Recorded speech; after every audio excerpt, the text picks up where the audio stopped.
संत गजानन महाराजांच्या प्रगट दिनानिमित्त विविध कार्यक्रमांचं आयोजन करण्यात येत आहे। अंजनगाव बारी येथील गजानन महाराज वारकरी मंडळाच्या वतीनं पायदळ वारी काढण्यात आली।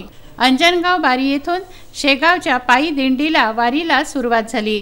या दिंडीमध्ये मोठ्या संख्येने महिला पुरुष भाविक सहभागी झाले। 10 दिवसानंतर श्रींची पालखी शेगावला पोहोचणार आहे।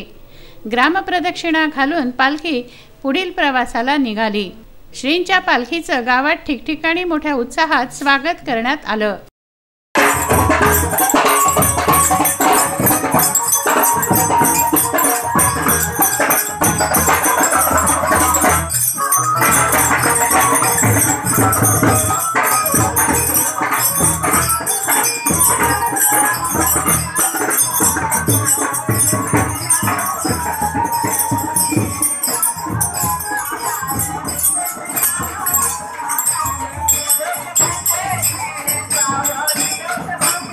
अंजनगाव ते शेगाव पायदळ वारीतील भाविकांना भोजन, नाश्ता, चहाची व्यवस्था मार्गावरील गावातील भाविकांनी केली।